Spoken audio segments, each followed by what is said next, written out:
just to kind of get the juices flowing. We can discuss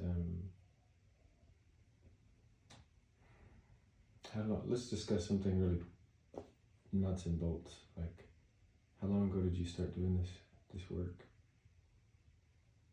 Since I was born.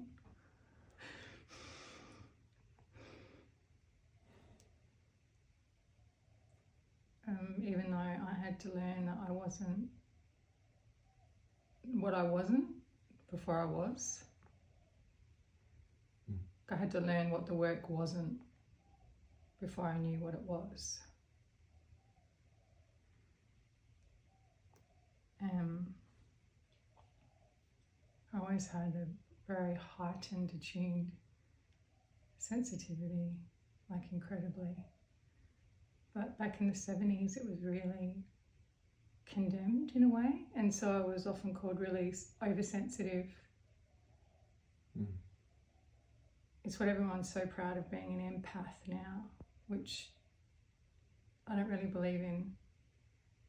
The kind of empathic label that gets bandied around now. But you don't really start doing this work. You are this work or you're not. And I didn't know that at that time because I was so busy trying to be something other than what I am, which is part of the conditioning.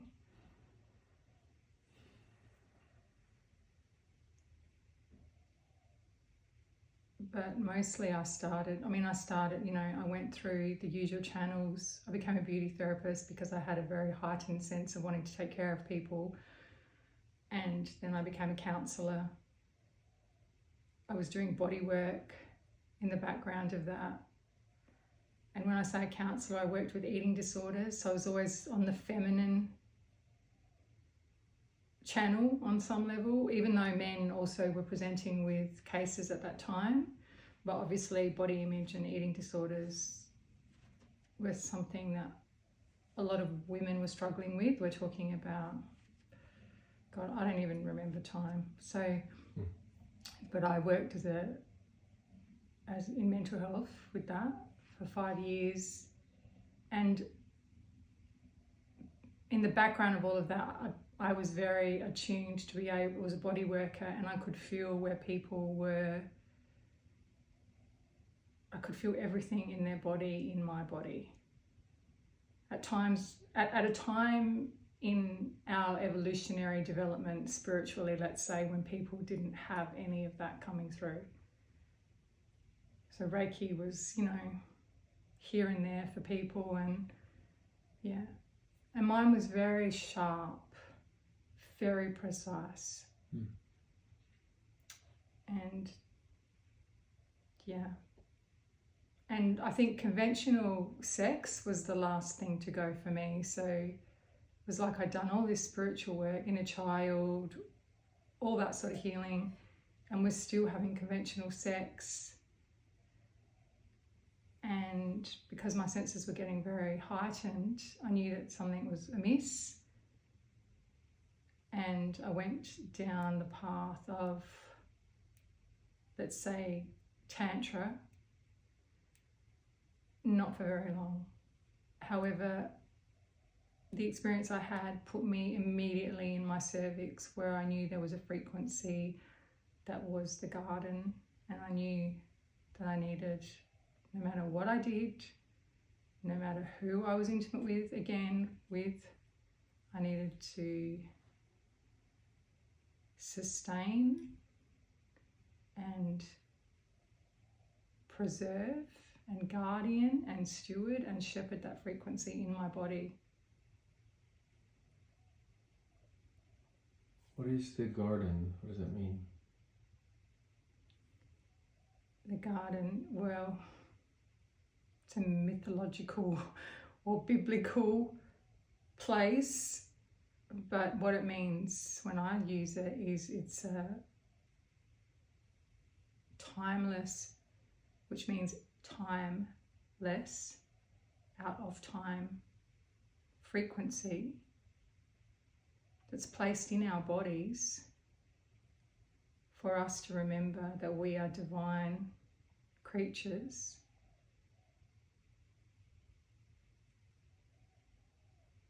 more than human.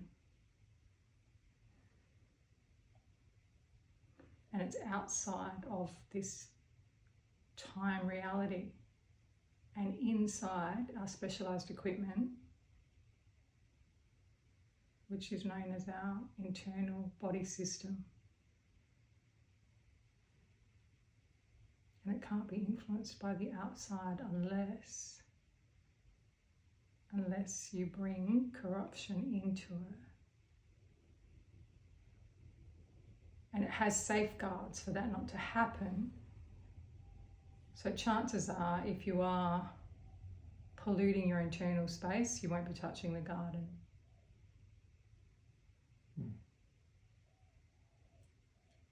So is your work to bring people to the garden, or how would you describe your work that you do with people?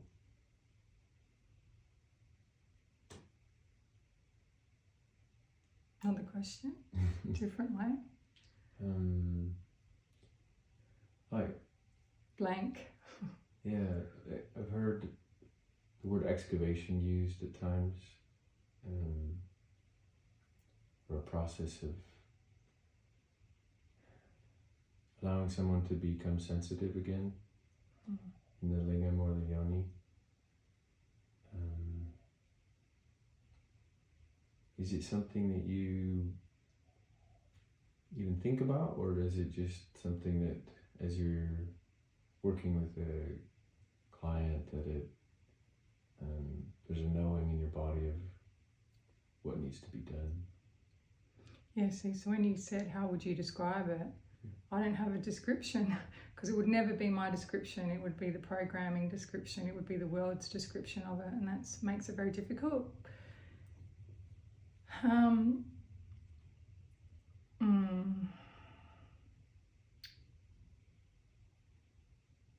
I definitely don't take people to the garden. That wouldn't be accurate.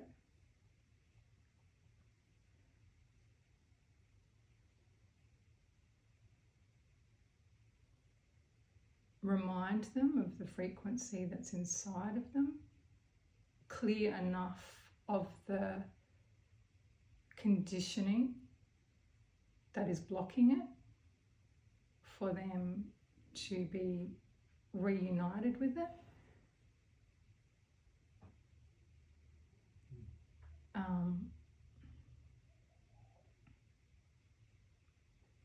Reunite them with it.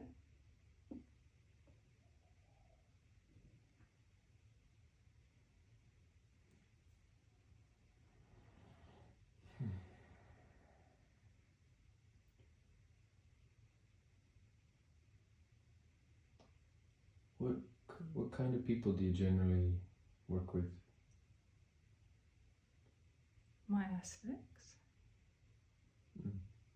So people who, well, I've already said, like often, so they would be people who knew they were of a different system, they're a different system, and were probably spending a lot of their time trying to become the system when they were younger and realised there was no hope in that, which makes them misfits, usually. Like people who've been labelled alternative or different only because they've been given a different perspective, and often not shown how to be celebratory of the system they're given.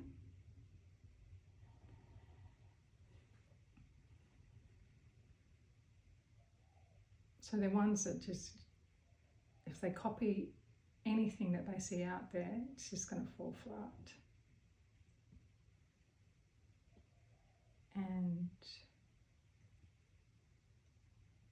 they've got an internal compass, like a Bunsen burner inside, that they know when they hit the frequency, they know when they like make contact with that frequency. But they're covered over, that experience is often covered over with a lot of interpretations of what they're doing.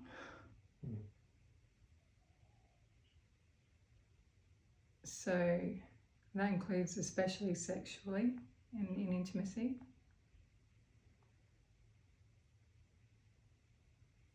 So they've just got a lot, their experience has been really clouded over with a programmed viewpoint of what they're doing.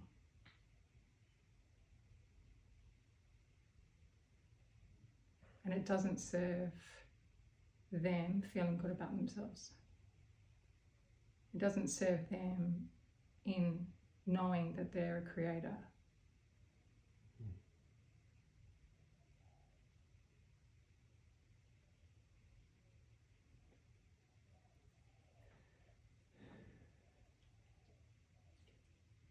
Can you talk a little bit about the difference between sex and lovemaking, specifically StillPoint Lovemaking?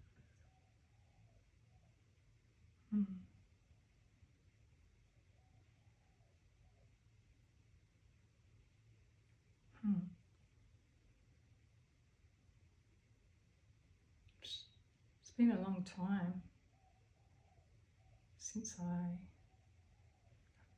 what happened to me is on some level sex kind of left my field, the programmed version of it. And the programmed version of it is where your mind thinks it knows what has to happen next, where your mind has a goal and kind of sets up the bodies in some sort of way. It's more, your mind runs the show. Whereas with lovemaking, you're dropping, so you're always you're in a blank, you've got a blank slate every second, every moment, you're dropping it. Every time a memory comes up, so if someone's touching you in a certain way, say your nipple, and you used to always get turned on if they touched your nipple, and you think, oh yes, this, I remember, this gets me to have an orgasm, or this gets me to be excited. With lovemaking, you drop it. You let the sensation be nothing. You let the sensation not mean anything. Because mostly in everything, and lovemaking is the biggest metaphor for everything, is that we make little movements and sensations and actions in the world mean something, and when we do that, we cover over our fullest experience in that moment. And yes, lovemaking is the pathless path.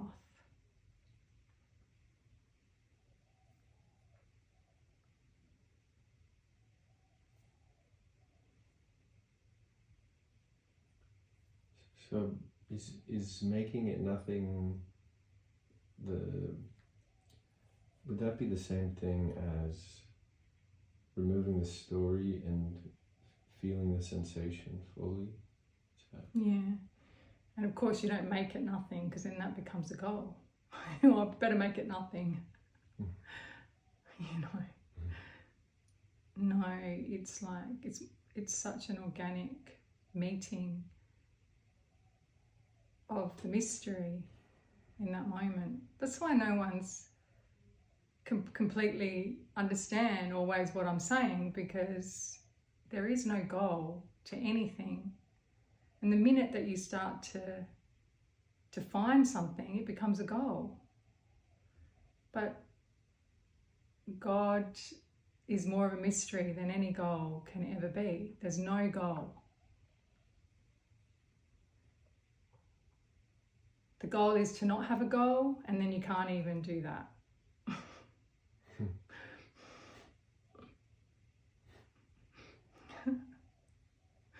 So, yeah. It's to drop in, it's to become merged with the mystery.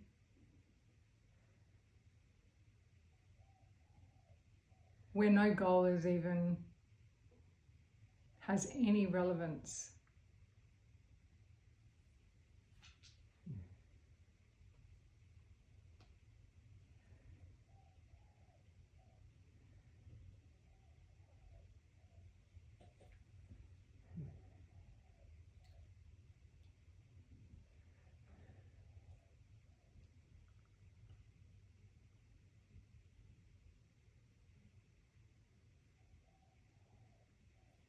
Yeah. And lovemaking is an incredible metaphor for that. And an incredible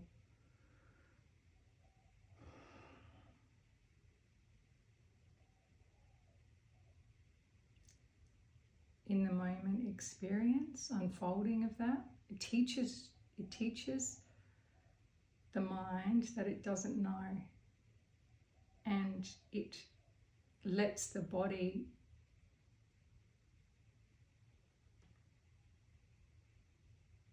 lead the mind, because we're so busy leading the body, and it's not even true. It's not even true. We think we're leading the body, like we're sitting there we are, we're at our work desk or something, imagining soon I'll be on holidays and I'm going to go to, I don't know, Taiwan's coming to me. No idea why. I got no geographical awareness, but and there I am, at the doing something on my holidays, and I actually believe that's where I am. And my body is sitting on a chair in front of a computer at my office. In my office. And that to me is just flabbergasting.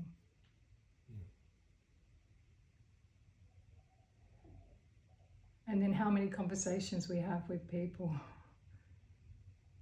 based on what we're doing, what we think we're doing, and there we are, we're actually making contact body to body. Like you go to a party, when you doing that? And then there's this whole conversation around a complete fantasy, and meanwhile the bodies themselves are transmitting absolutely incredible and vital spiritual information between them.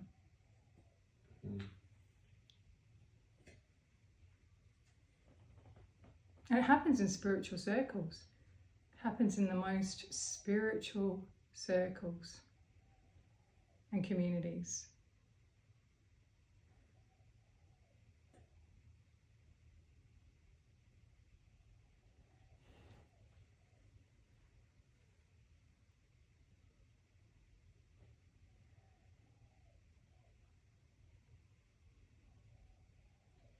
So to be prepared for StillPoint Lovemaking, one needs to have quite an awareness of what's happening in their body and sensation. Yeah, I forgot that question. Yeah, they need to be like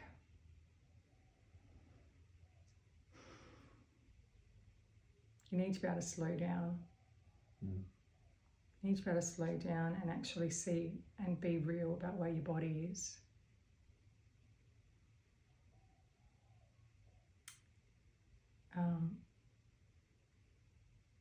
Particularly for men as well, you want to know, you want to have a heart's desire to know the fullest truth of how your behavior impacts your feminine. So you want to have no illusions. Like you want to go to the depths of the places where you've had doubts about your own self. You don't want to be hiding anymore, or the hiding has become worse than knowing the truth. It's starting to be a prison.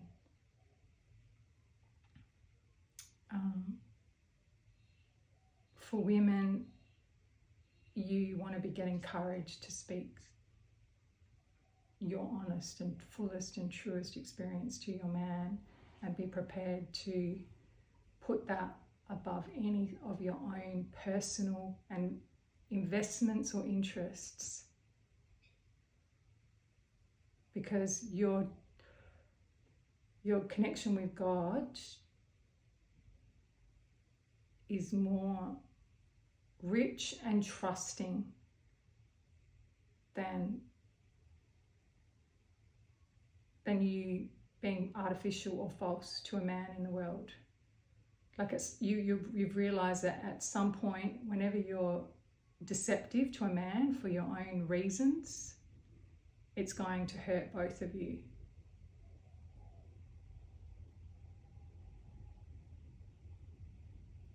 In the long run or in the short.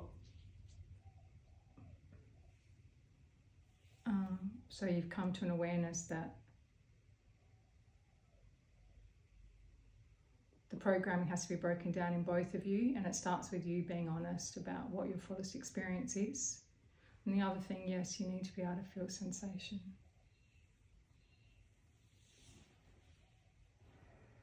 You need to be able to really, without interpretation, without story, you need to want to be able to be near a body or sitting across from me and be brought to account every time that your mind goes to leave.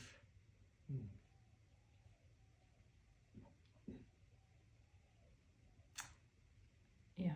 You need to also want to be able to see that lovemaking is taking place within your system, like the union, the divine union is there, accessible, present, timeless, infinite, unlimited, in your body, every moment. And I'm just going to keep bringing you back to that.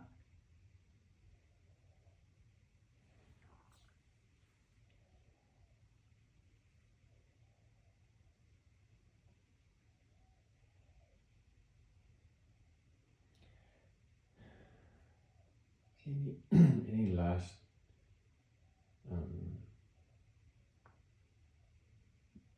last things that you'd like to share or that are coming up?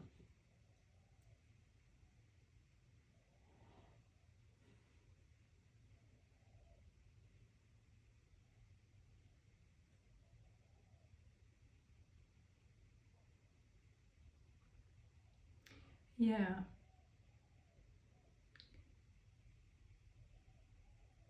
We're advanced, specialized technology. Our bodies are. And people talk about being intelligent, and yet we haven't known how to actually operate our advanced machinery. And lovemaking is the somatic experience of an individual becoming one, merging. But it's the only way that can be done on this planet, is to have the two bodies, like physically be connected, be put together, have the man's lingam go inside the yoni, perfectly like synchronized. As in, those are the two organs specifically designed for each other. That when we're born, they're designed for each other. They're like, you know, the perfect plug and socket.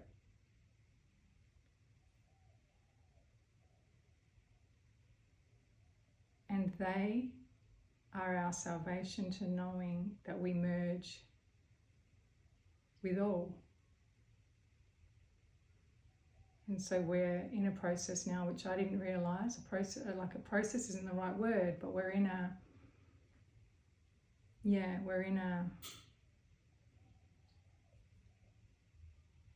phase, if there's any, you know, anything that indicates a time isn't true, but we're in an experience of discovering that we can become one in the middle of intimate contact.